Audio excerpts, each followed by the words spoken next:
Study IQ IAS, अब तैयारी हुई अफोर्डेबल।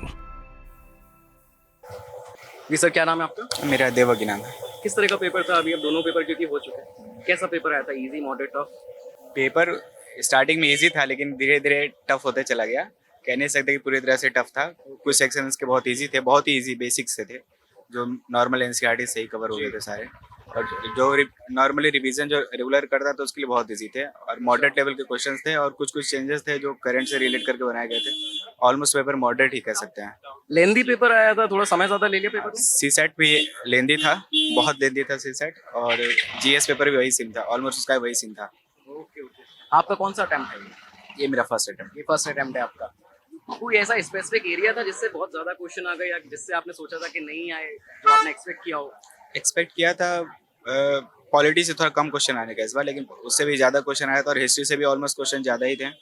और एनवायरमेंटल इकोलॉजी से कह सकते हैं कि कुछ क्वेश्चन कम रहे हैं पहले के मुकाबले, और साइंस एंड टेक्नोलॉजी को थोड़ा सा प्रेफरेंस दिया है। कुछ स्टूडेंट्स बता रहे हैं, हमारी बातचीत हुई तो उन्होंने बताया है कि इस बार बहुत ज़्यादा पैटर्न में भी बदलाव किया है। हाँ, पैटर्न में चेंज किया है। जैसे क्वेश्चन का ऑप्शन का जो पूछा गया था, जैसे पहले या तो 1 या 2 या 3 पूछते थे, इस बार या तो ए या तो बी सही, या तो ए या बी सही, इस तरह का पैटर्न था। ऑप्शन में पैटर्न नहीं कर सकते। हाँ, एलिमिनेट जल्दी नहीं कर सकता कोई, पूरा फैक्चुअल नॉलेज ही चाहिए 100%।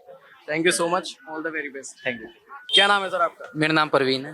कैसा पेपर था? आप दोनों पेपर हो चुके हैं, पेपर किस तरह का पेपर आया था? जो पहला पेपर था GS1 का, वो तो मतलब अगर वास्तविकता बताए तो ऐसा है कि मतलब कुछ पता नहीं कैसा हुआ। बाकी जो सी सेट का था वो मतलब ठीक, अच्छा पेपर हुआ है, मतलब पहले कंपेयर में ठीक हुआ है। आई होप कि लेंदी पेपर आया था क्या?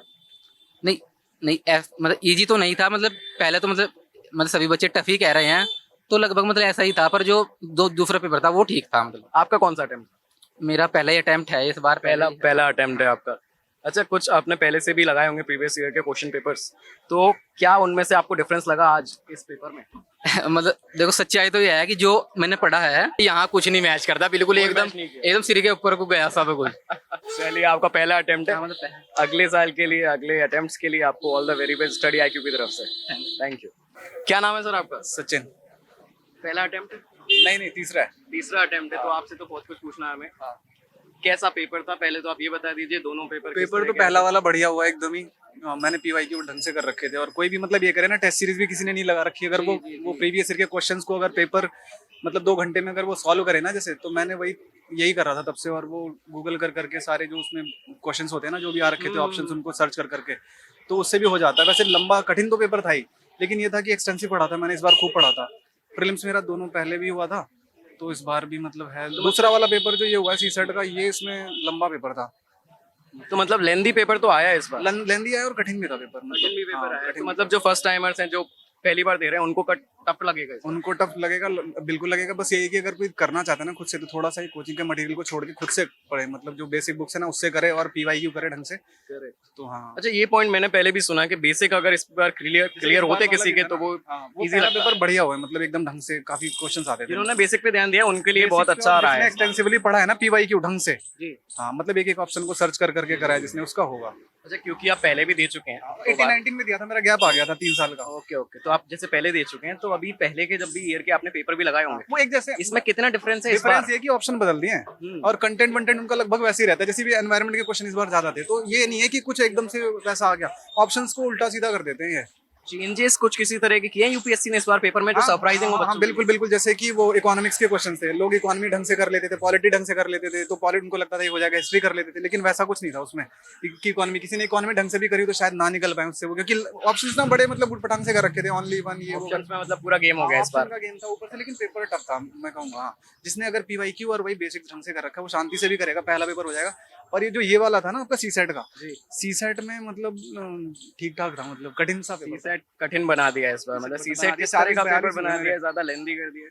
लेंदी है कि जैसे पिछले साल से तो पैसे ज्यादा थे, और कोई पैसे जगह ढंग से करे। अब जैसे इजी क्वेश्चंस तो लगेंगे, कोई घर पे करेगा उनको, लेकिन यहाँ पे ना जैसे कि कोई सवाल इजी सा भी रहेगा, उसको ऑप्शंस भी ना ऐसा कि ये पहले से दोनों स्टेटमेंट लगेगी, ये पहले लगेगी, ऐसे करके मतलब उसमें ना टाइम उसका वेस्ट हो जाएगा, सोचने लगेगा थोड़ा। उसमें और जैसे भी आपका 3-4 मिनट कहीं पे गया ना तो साइकोलॉजी डेवलप हो जाती है, छूट रहा है पेपर छूट रहा है, वहाँ दिक्कत हो जाती है। बिल्कुल बिल्कुल सही बात है, वो उसमें एक ही क्वेश्चन में फिर फंसा हुआ रह जो भी जाएगा। कर रहा है तैयारी वो थोड़ा सा कोचिंग के मटेरियल ना पड़े, अपने आप से ही करे थोड़े से, हाँ थोड़े बेसिक बुक कर ले। तो अपने आप से भी करने के लिए या तो वो स्टडी आईक्यू का है। बिल्कुल स्टडी आईक्यू का है, तो अपने आप से करने के लिए ऑनलाइन आप देख सकते हैं। हाँ ऑनलाइन Study IQ भी कर देखिए सकता जैसे है। कि क्या है, लेकिन खुद की एनालिसिस जो होती है वो अपने- ज्यादा जरूरी होती है। बिल्कुल वो कितना भी कर लेना मतलब कुछ भी कर ले, जैसे करंट अफेयर्स के सब लोग पढ़ते हैं, पीटी 365 जो भी पढ़ते हैं, मतलब उसका मतलब रेलेवेंस इतना है नहीं अभी, इसलिए नहीं क्योंकि पता है जो चीजें आएंगी वो बेसिक ही आएंगी। करंट अफेयर्स भर भर के 1500 पन्ने के पढ़ते हैं, वो काम नहीं आते इतना।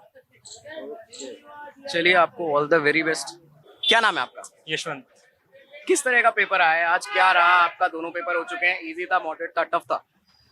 टू बी ऑनेस्ट अभी पूरा क्लियर नहीं हुआ, जैसे कि मैंने पिछली बार जो पेयरिंग वाले क्वेश्चन आए थे लगभग 7-8 आए थे, तो हमारा स्ट्रेटजी ये था कि अगर इस बार भी उतने ही आते हैं तो जो अपना स्टैटिक क्वेश्चन है लगभग 50-55 क्वेश्चन रहेंगे, उसमें से अगर एक्यूरेसी अच्छा बन जाए तो कट ऑफ कम ही चल रहा है 88-90 के आसपास, तो उसके पास जाना जो है ईजी हो जाता है। लेकिन जैसे आज हमने पेपर हो अपना स्टार्ट किया तो पता लगा कि जो पेयरिंग वाले क्वेश्चन है वो मतलब काउंट उस समय तो नहीं कर सकते, लेकिन ये पता लगा कि बहुत ज़्यादा क्वेश्चन आए हैं पेयरिंग वाले। तो उस समय पहले स्ट्रेटजी अपना वही होता है कि जो थोड़ा स्ट्रेंथ वाला सेक्शन है, जैसे पॉलिटी स्ट्रेंथ है मेरा, इकोनॉमिक्स स्ट्रेंथ है, साइंस एंड टेक स्ट्रेंथ है, तो स्टार्टिंग में फिर यही सोचा 2 मिनट सोचा कि पहले क्या करना चाहिए, एकदम से कोई क्वेश्चन मैंने अटेम्प्ट नहीं करना सही समझा कि गलत ना हो जाए। तो मैंने पहले 3-4 बार उसको पेपर को पलटा, मैंने समझा कि कौन सा सेक्शन किस तरफ दिया हुआ है। तो मैंने जो पॉलिटी के 8-10 क्वेश्चन इकट्ठे दिए हुए थे, मैंने वहाँ से स्टार्ट किया, फिर थोड़ा इकोनॉमी किया, ताकि मैं थोड़ा उसको मतलब कोप अप कर पाऊँ चीज़ को, जो चैलेंज दिया हुआ है। तो मैंने स्टार्टिंग मेरा सेट बी था, तो उसमें स्टार्टिंग में हिस्ट्री के क्वेश्चंस थे, तो हिस्ट्री में फैक्चुअल क्वेश्चन थे, तो मुझे लगा कि वहाँ से स्टार्ट नहीं करना चाहिए, तो इसलिए मैंने बाकी पेपर 2 अगर मैं बोलूँ तो मेरा स्ट्रेंथ उसमें क्वांट और लॉजिकल रीजनिंग रहता था। तो पहले मैं लगभग 40-45 मिनट्स या 1 आवर वो करता था, तो जब आज भी मैंने वैसे ही किया अपना, तो टेस्ट सीरीज में लगभग मैं फर्स्ट आवर में अपने 25-30 के आसपास क्वेश्चन कर लेता था, मतलब 25 तो मैं कर ही लेता था, लेकिन आज वहाँ पे 17-18 आई थिंक 19-20 किसके आसपास हुआ होगा। मतलब सीसेट के बारे में बताइए, सीसेट लेंदी आया है इस बार? नहीं, लेंथी इन द सेंस में वही कहना चाह रहा हूँ ना, जैसे कि अब टॉपिक्स की आप बात करो, जैसे नंबर सीरीज हो गया, सीक्वेंस हो गया, ये वाले क्वेश्चंस के हैं कि आप प्रैक्टिस अच्छा होता है तो कम टाइम में आप सोल्व कर लेते हो। अब स्टेटमेंट वाला क्वेश्चन अगर सीसेट में आ रहा है तो आपको उसमें थोड़ा टाइम ज़्यादा लग रहा है। एक मतलब पैसेज वाले जो क्वेश्चंस आ गए हैं उसकी वजह से, जो स्टेटमेंट वाले आ गए हैं उसकी हाँ, वजह से स्टेटमेंट वाले क्वेश्चन में आपको डिकोड करने में टाइम लगता है ना। Decode करने पहले में तो time आप 2 स्टेटमेंट गिवन है आप वो पढ़ो, फिर नीचे 4 पेयरिंग गिवन है आप वो पढ़ो, फिर आप इंडिविजुअल चेक करो कि 1 सही है नहीं सही है। हालांकि मेरा प्रैक्टिस उसका भी था, तो जितने अटैम्प्ट किए उसमें चांसेस अच्छे हैं कि एक्यूरेसी अच्छा रहेगा मैथ क्वांट वाले में, लेकिन वो नंबर ऑफ अटैम्प्ट कम हो गया। फिर उसके बाद जैसे रीडिंग कम्प्रीहेंशन हो गया, अब फिर मैंने देखा कि इससे ज़्यादा टाइम लगाना क्वांट एंड लॉजिकल रीजनिंग में सही नहीं है, क्योंकि निकलेगा नहीं उससे कुछ खास इसके एक लिमिट के बाद। तो मैं काउंट करूँगा क्वेश्चन कितने बने होंगे स्टार्टिंग में, तो उसके बाद मैंने लगभग 50-55 मिनट्स के आसपास मैंने देखा, फिर मैंने स्टार्ट किया अपना रीडिंग कॉम्प्रीहेंशन, तो उसमें मैंने 3-4-5 छोड़े होंगे, बाकी मतलब सारे अटेम्प्ट किए हैं। ऑप्शंस आए इस बार बता रहे हैं कि एलिमिनेशन मेथड को, टेक्निक को पूरी तरह से यूपीएससी ने हटा दिया है। देखिए, अब वही बात आया था कि उस समय तो नहीं पता लगता कि मतलब उस समय तो ये था कि बस बहुत कुछ मन में चलता है, तो मैंने 2 मिनट पहले पेपर को पलटा, समझा, तो मतलब अभी 2-3 बार पेपर को देखेंगे तो भी आपको बता पाएंगे। अभी तो एज इट इज हमने पेपर बैग में रख लिया और आपसे बात कर रहे हैं, लेकिन तो इतना ही आपको बहुत बहुत शुभकामनाएं हमारी, ऑल द वेरी बेस्ट, आपका पेपर निकले। Thank you. चलो लेट्स बी प्रैक्टिकल। ओके, तो यूपीएससी 2023 प्रीलिम्स का पेपर खत्म हो चुका है, पहला पेपर भी हो गया, दूसरा भी हो गया, और हमने आपको बहुत से स्टूडेंट्स के, यहाँ पे कैंडिडेट्स के रिएक्शन भी दिखाए। यहाँ पे जो बच्चों से बातचीत हुई उसमें जो फर्स्ट टाइमर्स थे, जो पहली बार ये पेपर दे रहे थे, वो भी शामिल थे, और जो तीसरी या चौथी बार ये पेपर दे रहे हैं, जो ये एग्जाम दे रहे हैं, वो भी हमसे, उन बच्चों ने भी बातचीत की। यहाँ पे जो रिएक्शन आया वो एक तरह से मिक्स्ड रिएक्शन था। मतलब उनका कहना था कि ये जो पेपर है इस बार ये काफी ज्यादा कंफ्यूजिंग था। कुछ का कहना था कि मॉडरेट पेपर था, और कुछ का कहना था बहुत ज्यादा टफ पेपर आया है, बहुत ज्यादा बदलाव हुए पिछली बार के पेपर से इसमें। और इसी के साथ आपको एक चीज बताएं, यहाँ पे जो सबसे बड़ी बात जो सभी बच्चों ने एडमिट की, जो एग्री किया जिसपे, वो ये था कि एलिमिनेशन मेथड की जो टेक्निक थी वो पूरी तरह से यहाँ पे यूपीएससी ने हटा दी है, क्योंकि ऑप्शंस इस तरह के दिए गए थे। और इसके बाद एक बहुत बड़ी बात ये थी कि जब सेकंड पेपर के बाद हमने बच्चों से बातचीत की, कैंडिडेट से, तो उनका कहना था कि जो सीसेट था वो बहुत ज्यादा लेंदी आया, मतलब जो पैसेज थे वो बहुत ज्यादा लेंदी थे, और इसी के साथ में जो सीसेट था उनका वो अच्छा नहीं गया। कुछ बच्चे ऐसे मिले जिनका कहना था कि पहला पेपर अच्छा था लेकिन दूसरा पेपर बिगड़ गया। तो खैर, तैयारी आप अपनी करते रहिए, मेहनत करते रहिए, यहाँ पे स्टडी IQ की वीडियोस देखते रहिए। लगातार हम आपके लिए तमाम सारे वीडियोस, तमाम सारे अच्छे अच्छे जो आपके टॉपिक्स हैं उन पर वीडियोस लाते रहते हैं। तो इसी के साथ दीजिए इजाजत। नमस्कार, धन्यवाद, जय हिंद। स्टडी IQ IAS, अब तैयारी हुई अफोर्डेबल।